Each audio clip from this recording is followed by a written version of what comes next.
From the 809 Restaurant and Lounge in the heart of Inwood, New York City, welcome to Inwood Artworks on Air.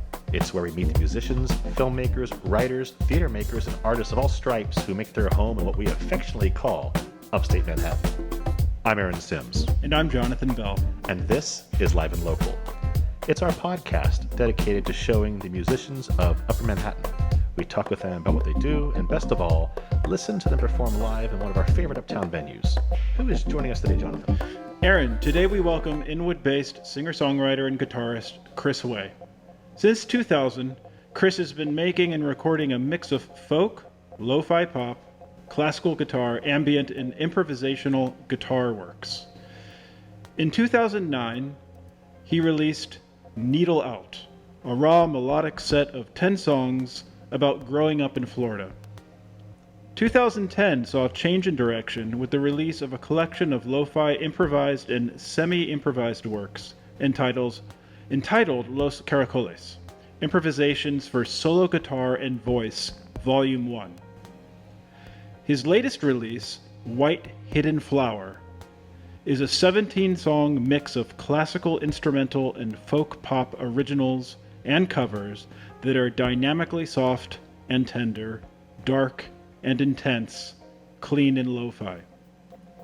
His work has been played on WFMU radio and on various online sites and blogs such as www.moteldemocha.com. We are thrilled to have him join us today on Live and Local. Without further ado, Chris Way.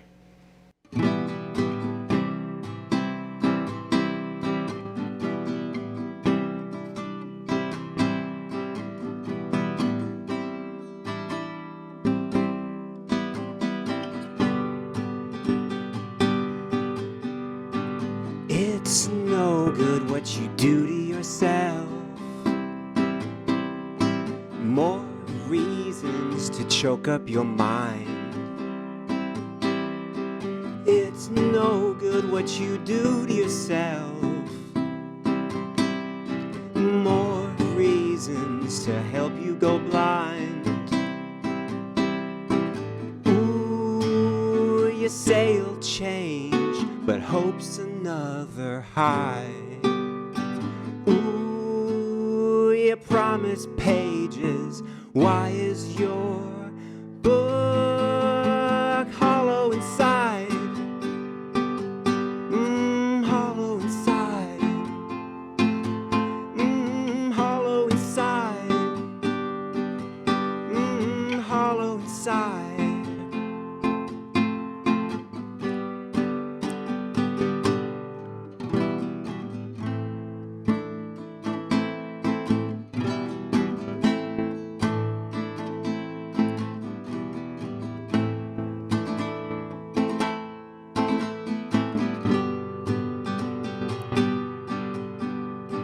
Won't let him through my door anymore.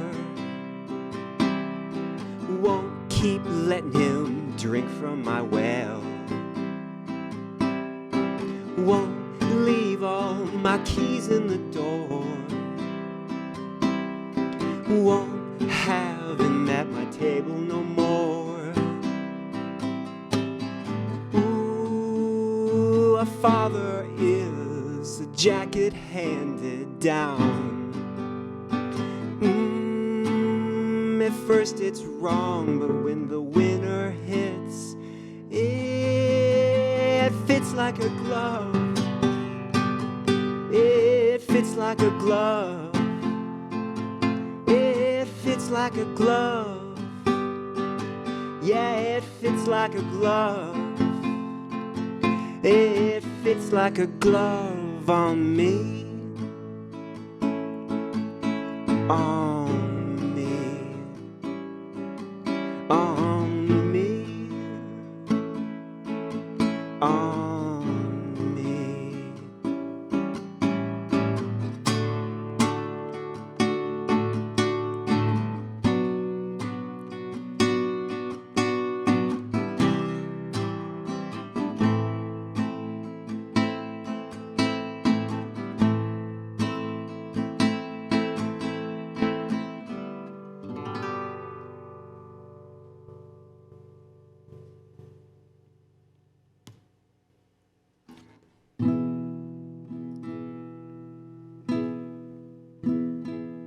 You put the breath back in my mouth,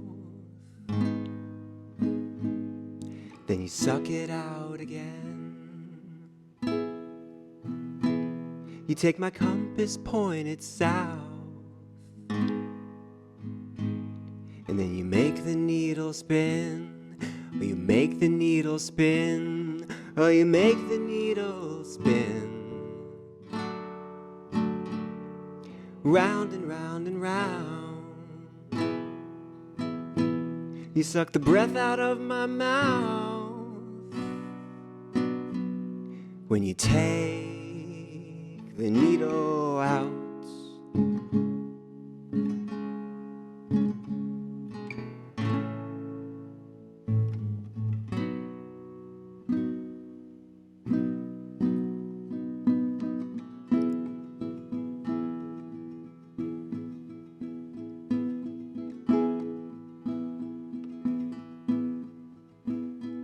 They make the scars open again from when I was a kid. How am I gonna seal the skin? Where's the needle and the thread? The needle and the thread. Oh, the needle and the thread they used to make the man. They suck the breath out of my mouth when they take the needle out. The needle out. The needle out.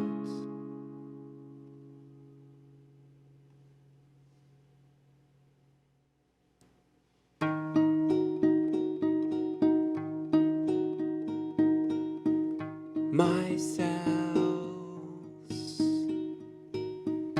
my spirals, my shadow spread like syrup down the hall. La da da. La da da da la.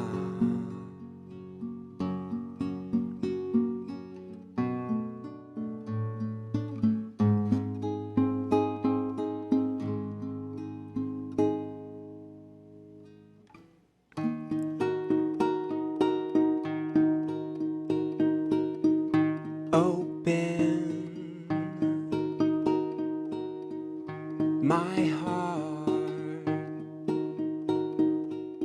to constellations,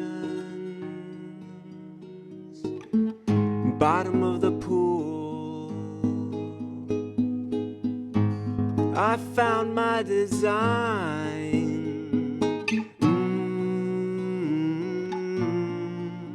La da da.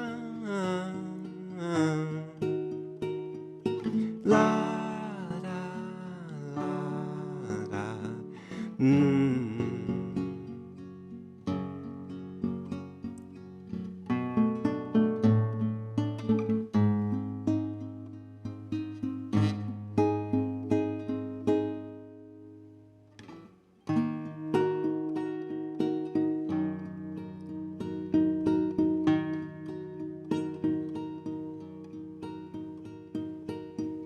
My blood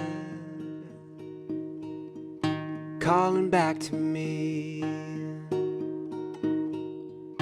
My cells,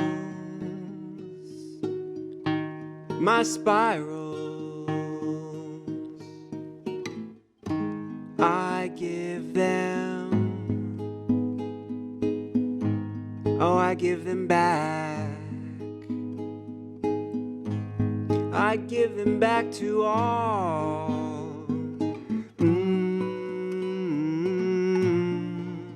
La da da da da.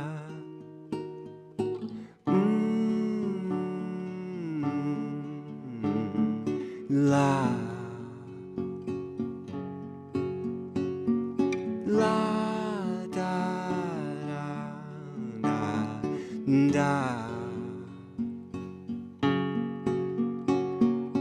La da da da da.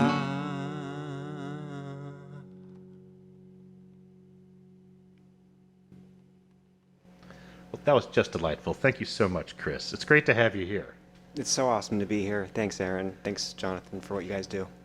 Well, first, can you tell us what you just played for us? Yeah, it was a mix of songs that are a little older from the Needle Out record. Hollow Book, Winter Glove was off of that Needle Out record. So was Needle Out.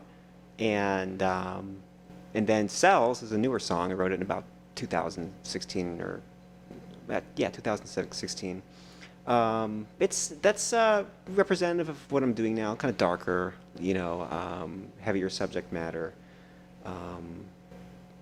Those songs came out of therapy, basically. So, kind of just some raw stuff about my childhood and put it in song. Wow. Wow. Well, sometimes I am hesitant to go to that somewhat cliche question that is sometimes asked to musicians and songwriters, the influences question. But in your case, Chris, I'm really intrigued. Thank you. To know genuinely who your influences are, because I struggled a little bit to think of any. A few came up to mind, but I don't want to say anything. I don't want to, prejudice your answer. I'd really like to know who you draw from, vocally, lyrics-wise, songwriting-wise. Yeah, it's been quite an interesting blend over the years. I think it's people like Burt Bacharach, honestly, like just beautiful melodies, compositions that unfold in an interesting way over time. The Beach Boys, Pet Sounds. I love Nina Simone and those who were inspired by her, like Jeff Buckley and Antony. So I love that kind of tenderness and soulfulness in the vocals. The whole folk world, Joni Mitchell and Dylan, and Nick Drake, kind of everybody in that family, we're so vital. I picked up and started learning because of Nick Drake and Neil Young. Just taught myself to play based on those guys. So it's a bit out, and then classical has always been a big part of my life, Chopin and the Romantics especially. But it's always about melody for me, So it's a blend of a lot of things.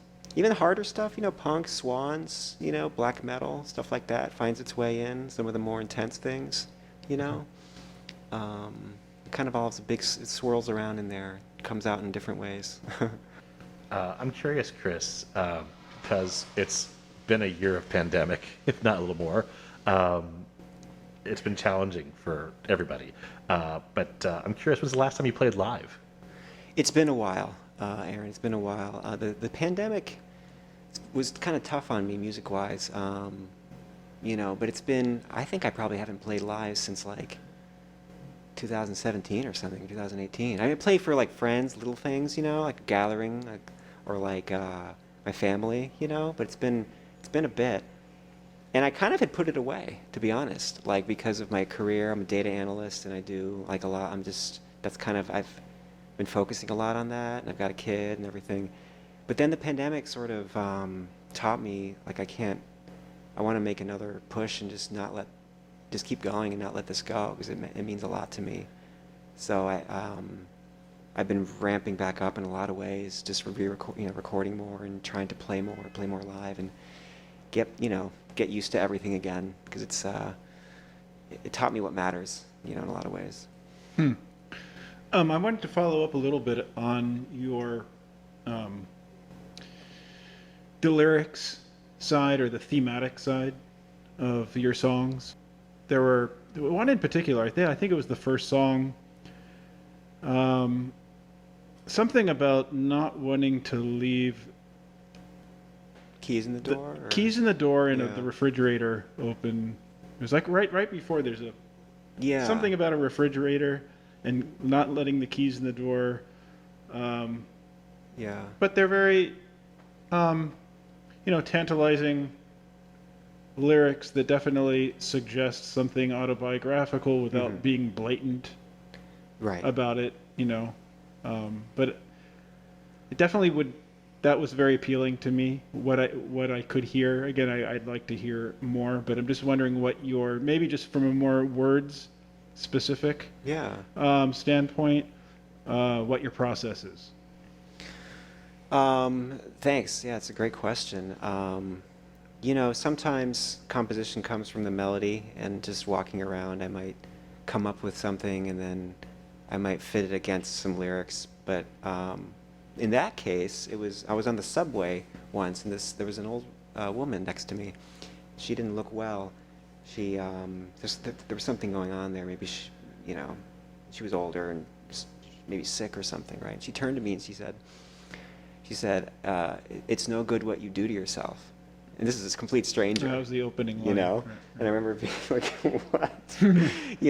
What prompted that? This poor lady, I mean, she was very unwell, and I remember getting up to leave because, sometimes you get that energy on the subway and you're just like, oh, I don't know what's going on here. But that started that song, and then I kind of fitted other things that were swirling around at the time. Like at that time, I decided, you know what, I'm going to make a bunch of songs about therapy and just sort of some stuff that I've been unearthing about growing up and the family and the stuff we all kind of reckon with at some point in our lives. We all have to kind of deal with and put it away, deal with it, learn from it, reckon with it, process it, and move on, Mm-hmm. And while that was happening, I was like, you know what, let me make some songs out of this. But that line started it. So it was an interesting case of snatching it from just living life, a line overheard in the subway, and then combining it with it was me addressing myself about how the ways in which we can allow our parental influences, the voices of our moms and our dads that might still be in our heads, to continue to exert a force in our lives when maybe it's time to decouple that and move on. And that was with the whole won't let him to the front door, a lot of it's a way of saying it's time to make peace with my dad. We had a tough childhood together, and move on. So there are Inherited jacket. What's that? Isn't there a line about it? Father is an inherited. Oh, yeah. jacket. It's like something passed down, and that to you, it's like a way of being. I used to stand and hunch over like him in ways. It's like you inherit these ways that were modeled to you of being, of talking, of standing, right? So part of it feels right, part of it feels natural, and then there are things that you can inherit that aren't so great. That you're like, you have to pick and choose what part of your upbringing is serves you well right now, and what part of it you might need to leave aside. So that line, thanks for picking up on that line. It was it's about that. It's about how sometimes it can feel really right to kind of unconsciously be doing the things that your mom or dad modeled, but they might not be the best thing. They might not be a good idea. And you have to take a close look at it. And the second song about the needle. I mean, I have some kind of instant assumptions about maybe what that's about, but could you maybe briefly elucidate that? Yeah, Needle Out. That one was written around the same time as the Hollow Book Winter Glove, but it wasn't actually about. It was one of the only ones on the record that wasn't really about therapy or just dealing with old stuff from when you were a kid. It was about a relationship at the time and how sometimes it can be like an addiction. You can feel. I think we've all felt this. You can feel that rush of the first year or two, and ways in which, it can feel painful, but in a way that you want to go back to, to be kind of lovesick or to be caught up in that intense drama, that in and out. I think in the lyrics in that song, it's, you're going in and out of wanting to kind of wanting the needle, wanting to be disoriented, and also recognizing it's destabilizing, that it's hard. Right. So I think sometimes first love, or just in this case it was it's just an intense long-term relationship that had some push and pull, and it had some elements of like I feel kind of trapped, but yet I can't go, that. So it was about sort of that sort of theme. Okay. Yeah. I also wanted to follow up quickly about just your background, your development as a musician, a vocalist, and a guitar player. I'm getting the impression that it's largely self-taught, or am I wrong here? Yeah, I taught myself out of college. I remember this old guitar I bought for like $50, and it was like half broken on the bridge. I just learned to tried to teach myself to play Neil Young and Nick Drake songs, and then I just kind of went, and the internet at the time was such an amazing place to like find anything you wanted in terms of like theory. Yeah. I used Dan Smith's site. Yeah. And I still have all the printouts. I printed out everything. I'm just going to say this for people who don't know it, but it's in context because we have a lot of listeners who don't live in New York City. Yeah. So this guy is pretty much ageless. Yeah. Right. Yeah. He has like Dan Smith will teach you guitar, like just you kind of like your telephone. 11 by 8.5 by 11 with little tabs, this phone number on it. Does he have an army of people? Right. Putting these things. It was such an enterprise. It's been going on at least 20 years. It's amazing. Yeah. And I didn't even know the guy at the time. I was in Florida in Gainesville. I remember thinking, what a great website. And I was printing off all these things about theory and just the basics. Why do chords sound so good when they go from one to the other? Or how do scales work? And how do you all that, the basics. Like I just kind of taught myself from his thank goodness. It was such a great resource for me, and I just kind of went from there. It was all about. I wanted to learn in order to sing songs, so it was like that was the main reason why I wanted to learn guitar. Yeah. Well, I'm going to take it from a lyrical direction into a musical direction with the therapy, so to speak. Okay.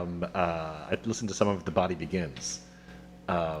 Which is a very ambient and spacious instrumental record you did after inspired by conversations by bodywork and somatic therapy. So it was interesting to hear you play now, and obviously that's an instrumental album for the most part. It is. And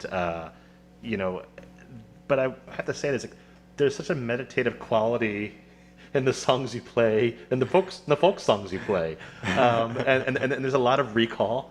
And so I felt like you kind of felt naturally into that. There were some like 9-minute, 10-minute songs on that record. That were really intense. But I will say the word is it's very hard, I feel, to achieve an ambient status playing folk guitar. But the work is I feel it's interesting that the work found its way, the meditative work, I'll say folk pop songs, find its way into longer form. And I'm curious how that project, working on that particular meditative therapy project, influences your songwriting now, because I believe you're working on a yet untitled record of dark folk songs. Yeah, it's going to be more stuff like Cells. It's going to be, just more dark material. Go darker, like Leonard Cohen said. That's what it's going to be. But how did that's a really good question. Working on that meditative stuff, it's cemented for me how the value of the trance states and meditative states like that. Like meditation's a big part of my life. Around that time, I just learned about what you can do with your body to kind of soothe your mind and achieve certain insights and get to a good place, grounded place. And I think since writing that record, I think it's only cemented for me, that fact. Like when I write songs now, I like more space than before. Like because I used to compress songs and just not allow a lot of breathing room sometimes, with the language, and just much busyness, not enough just like breathing, So the stuff I'm working on now, and maybe in the last year or two, just more rest between verses and just more space between the language, repetition, it soothes me to do it while I'm doing it, and if it can do that for others, it's amazing. But it's reverberated for me ever since I did it. I'm glad I did it. So Chris, what are we going to hear next? I'm hoping you got a few more tunes coming for us. Yeah, I'm going to do a song called Face Like Glass, which is one of the first songs that I ever wrote. Probably, we're going back now. I had a little junior-sized Yamaha. I just ended up, I don't know how I got the thing. It was before I bought my first full-size, and I just was playing, I played one of my first songs, learned how to play on it. And Face Like Glass dates back from then, but it's like a love song. It's a positive, poppy love song in a way. Still remain fond of it. And then the other is called Renee. Back to the dark stuff. Some minor key song that is a pretty recent. It's one of my, I'd say it's within the last year, and I'm pretty happy with it. So it's the direction that I'm going to be going in more and more and more. Awesome. Very good. That's amazing. We're looking forward to hearing them. So, without further ado, Chris Way.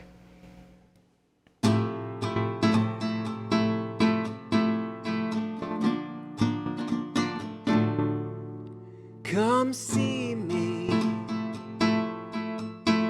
even though the feeling's gone. Come see me, even though you think it's wrong. Come see me, come see me. Come see me, come see me.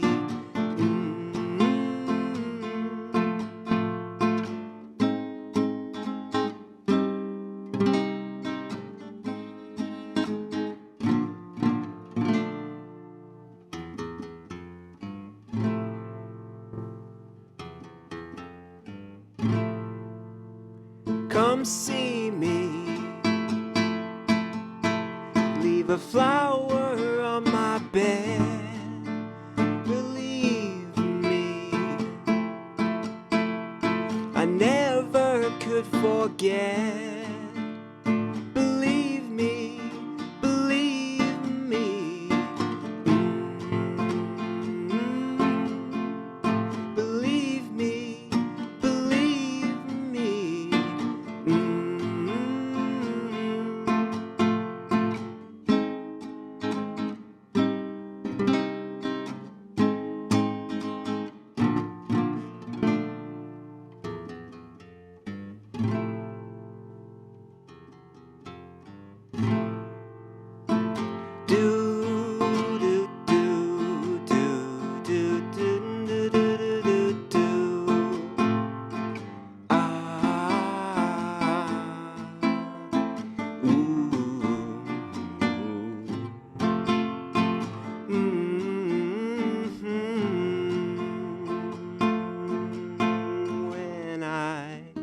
Can't sleep, I hear the crickets out in the grass.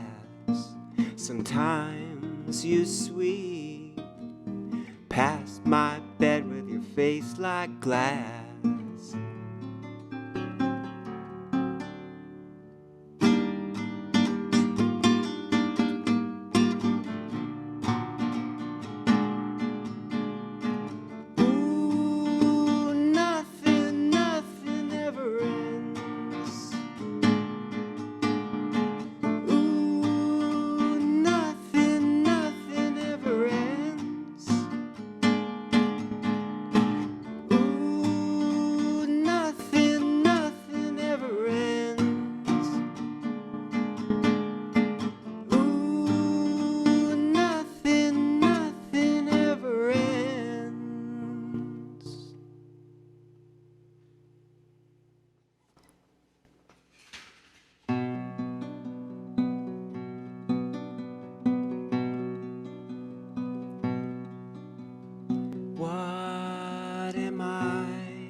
Cold black wood, familiar.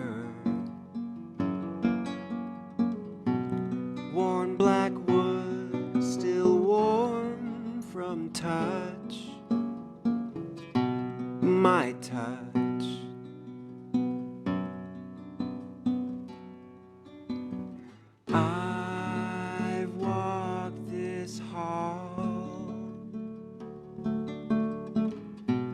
changed milk back to blood. This is my prayer. I am listening.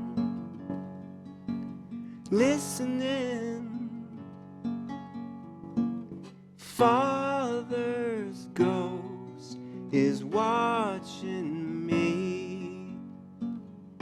The Spanish mosses hang low. Am I part of the field of God? What is this path?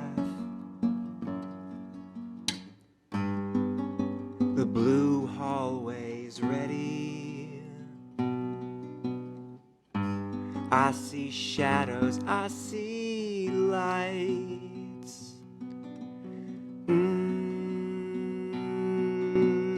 Oh, I hear children laughing. I hear nothing but slow shuffling feet. Now is my prayer hauled out of the earth, trailing roots. This is my life. Renee, I never knew you. I won't do what he did. I'm like him, but I'm not him. Renee, let me hold you. Stay in my heart. Stay, stay, stay. Renee.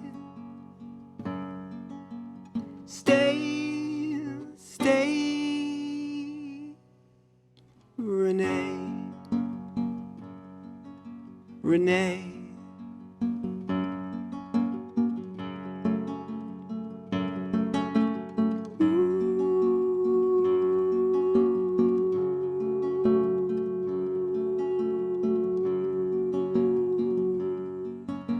Renee, Renee, Renee,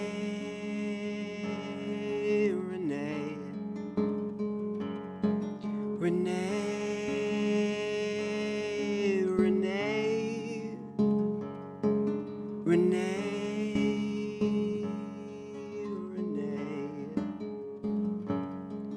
Renee, Renee, Renee, Renee.